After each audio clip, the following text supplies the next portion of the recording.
What are microbes, bacteria and viruses? Microbes, as a group, have a wide range of chemical compositions depending on their type.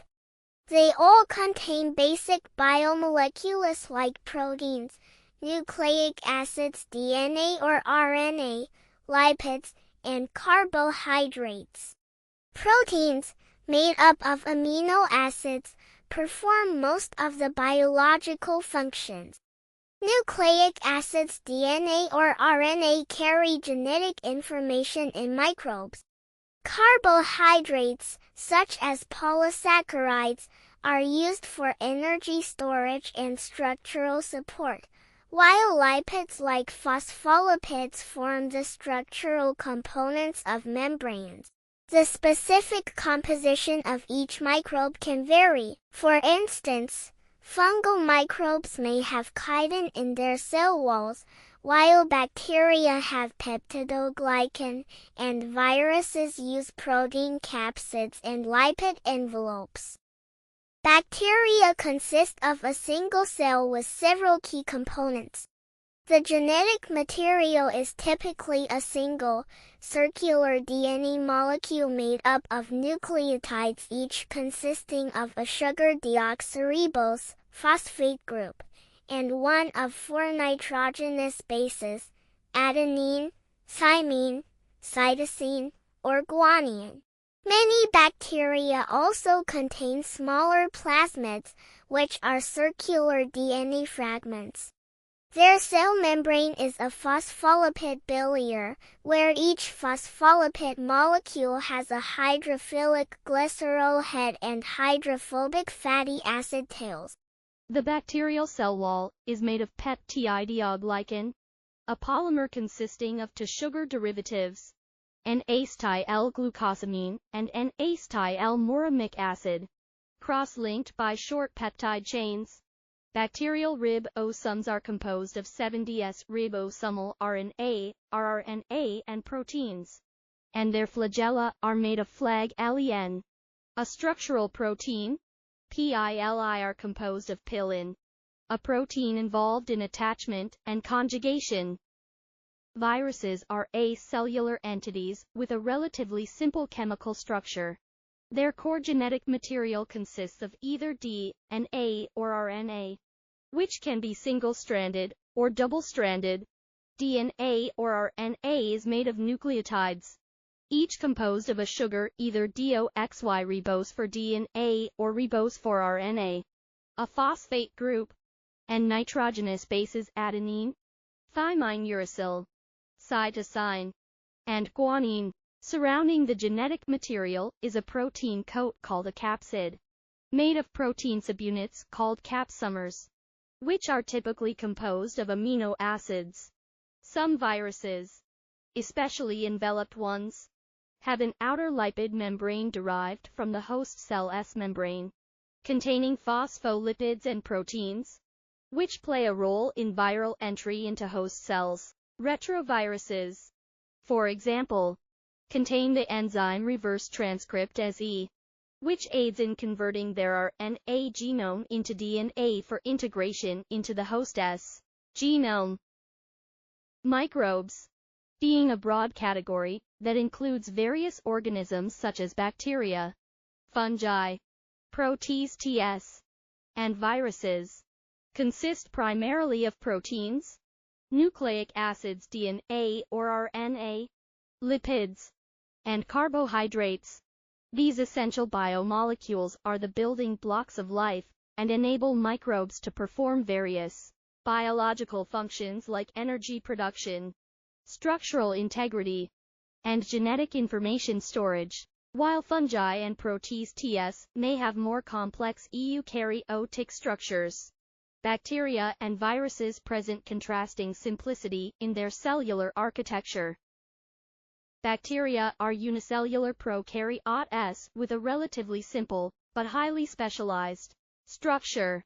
They possess a circular DNA genome, a lipid bilayer membrane, and a cell wall made of peptidoglycan, offering structural support and defense. The presence of ribosomes composed of rRNA and proteins enables bacteria to perform protein synthesis. Unlike viruses, bacteria can carry out complex metabolic functions like respiration, fermentation, or photosynthesis, facilitated by enzymes and proteins encoded by their genetic material. Bacteria's versatility in metabolic pathways distinguishes them from viruses in terms of energy acquisition and adaptation to environmental conditions. Viruses, on the other hand, are acellular and vastly simpler. Their composition is limited to genetic material, either RNA or DNA, encapsulated in a protein shell capsid, and some have an additional lipid envelope derived from the host cell membrane. Viruses do not possess cellular structures like ribosomes or metabolic machinery. Instead, they rely on the host cell's machinery to replicate and produce new virus particles, a characteristic that sets them apart from bacteria and other microbes. Viruses cannot independently perform metabolic processes and must hijack host cells for survival and reproduction. In summary, while microbes, bacteria, and viruses share the basic biochemical components of life, their structural organization and functional capabilities are markedly different. Microbes, as a diverse group, include both simple prokaryotes like bacteria and more complex eukaryotes like fungi and protists. Bacteria, though simpler than eukaryotes, have the full range of cellular machinery to perform life-sustaining processes independently. Viruses, in contrast, are entirely dependent on host cells to replicate and do not exhibit the characteristics of living organisms when outside of a host. The primary difference lies in their cellular complexity and the ability to carry out metabolism.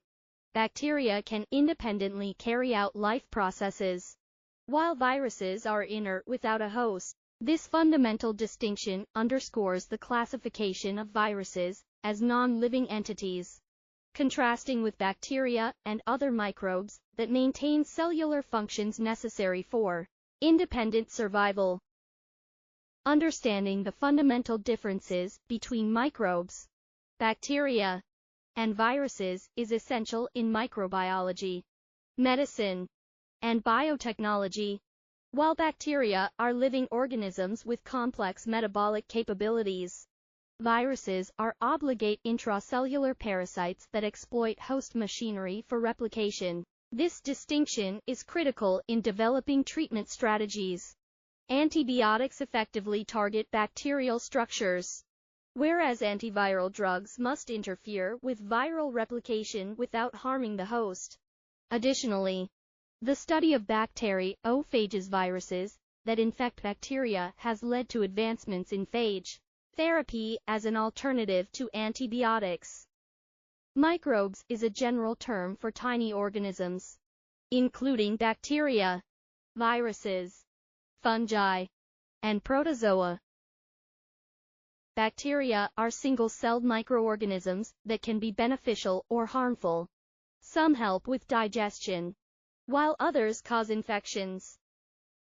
Viruses, tiny infectious agents that need a host cell to reproduce, often causing diseases like the flu or COVID-19.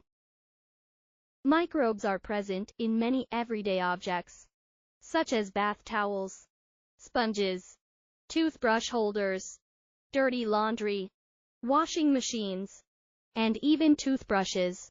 They colonize all natural environments, including soils, aquatic habitats, air, and extreme conditions like the poles, deserts, hydrothermal vents, and oceanic abysses.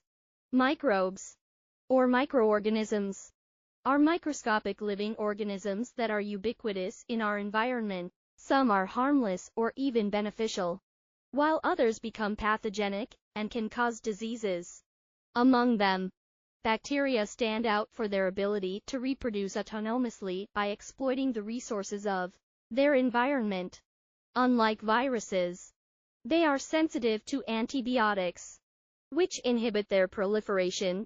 The term microbe includes various groups of microorganisms, including bacteria, viruses, protozoa, and microscopic fungi. Of all these, viruses are the smallest, with a size ranging from 20 to 300 nanometers, much smaller than bacteria. Pathogenic microbes, also known as germs, include not only bacteria and parasites, but also certain algae and microscopic fungi, responsible for infections. The intestinal microbiota is the largest and most diverse microbial community in the body. Other microbiota exist, including in the mouth, lungs, skin, and vaginal areas, the latter playing a key role in neonatal health. These microbiota establish a symbiotic relationship with their host, contributing to biological balance. However, an unbalanced diet, rich in refined sugars and saturated fats, as well as chronic stress, lack of sleep, and sedentary lifestyles, can disrupt this balance and promote dysbiosis. Infections can be determined by antibody detection tests, cerebrospinal fluid sampling, or any other biological fluids. Antibodies circulate in the blood to fight the host's. Meanwhile, the body draws on its reserves to maintain function, which can lead to fatigue. Bacteria are ubiquitous. They are found in water, soil, air, plants, food, as well as on the skin, in the mouth, and the digestive system. Most bacteria do no harm because less than 1% of the different types of bacteria make people sick. Studies show that the surfaces of smartphones and computer keyboards host a higher bacterial density than public toilets. According to Drews, the kitchen and bathroom are among the environments richest in germs due to the many surfaces that are frequently touched. He also emphasizes the importance of considering less obvious vectors, such as everyday objects and electronic devices, particularly mobile phones. Bacteria are classified based on their morphology into three main shapes: cocci spherical, bacilli rod-shaped, and spirochetes spiral or helical. They are also distinguished by their oxygen requirements, a critical factor for their survival and reproduction. Bacteria are involved in various pathologies, ranging from skin and respiratory infections to gastrointestinal diseases, food poisoning, urinary tract infections, and sexually transmitted infections. Not all bacteria are harmful. Some are essential to the body, like lactobacillus and bifidobacterium, which aid digestion and strengthen the immune system. Others, like Staphylococcus epidermidis, live harmlessly on the skin, while certain strains of Escherichia coli can be pathogenic. Some bacteria, such as Clostridium botulinum or Yersinia pestis, are highly toxic and can cause severe diseases. The estimated number of viruses is around 100,939,140, considering the 1,740,330 species of vertebrates, invertebrates, plants, lichens, fungi, and brown algae. However, this figure does not include viruses that infect bacteria, archaea, and other unicellular organisms. Not all viruses are associated with devastating diseases. Some are essential to the balance of ecosystems, such as bacteriophages, which regulate bacterial populations. Others, like cytomegalovirus or certain adenoviruses, infect humans without causing notable symptoms. Some, like endogenous retroviruses, have even played a key role in the evolution of species. However, some viruses, like those of seasonal flu or dengue, can lead to complications. although their danger is moderate. Finally, the most feared viruses, such as Ebola, rabies, or Marburg, are responsible for highly lethal diseases, requiring strict prevention and treatment measures. Some viruses, called giroviruses, reach remarkable sizes. Megavirus chilensis, identified after Mimi virus discovered in 1992, holds the record for the largest number of proteins, with 979 identified. These giant viruses, such as Marseille virus or CROV, are mainly found in the marine environment and parasitize unicellular organisms in plankton. The diagnosis of viral infections relies on specific methods, such as PCR tests, while a bacterial infection is confirmed through pathogen culture. This distinction is crucial, as treatment differs. Viruses are resistant to antibiotics and require targeted antivirals, if necessary. While some viruses are pathogenic, others play an essential role in the balance of ecosystems and the human microbiome. They are involved in various biological processes and can be exploited for the development of therapies, vaccines, and diagnostic tools. Their transmission can occur through direct contact, airborne transmission, indirect contamination, or biological vectors. The study of viruses dates back to the late 19th century. In 1892, Dmitry Ivanovsky demonstrated that an infectious agent, smaller than a bacterium, was responsible for the tobacco mosaic disease. Unlike bacteria and fungi, viruses occupy an ambiguous position between the living and non-living worlds. Their structure and replication process distinguish them from other microorganisms. They lack autonomous metabolism and require a host cell to multiply. By attaching to a cell, they inject their genetic material DNA or RNA, triggering their replication. Martin Usbyer Inc. K. in 1898 confirmed this hypothesis and introduced the term virus, emphasizing their nature as contagium vivum fluidum soluble infectious agent. Regarding the fight against viral infections, disinfectants such as detergents are generally sufficient to inactivate viruses like SARS-CoV-2. Additionally, UV-C radiation has been shown to effectively destroy these pathogens in laboratory settings within minutes under intense exposure. Finally, in the case of mild viral infections, hydration plays a key role in eliminating pathogens. It is recommended to consume about 2 liters of fluid per day, although individual needs vary depending on health status and medical recommendations. To wrap up, microbes, bacteria, and viruses are fundamental to life on Earth, each playing a unique role in our ecosystems, health, and even disease. While microbes are incredibly diverse, bacteria and viruses differ in structure, function, and impact. Understanding these organisms not only helps us appreciate the complexity of life, but also empowers us to make informed decisions about our health and the environment. Thanks for watching, and don't forget to like, subscribe, and hit the bell icon for more science-related content.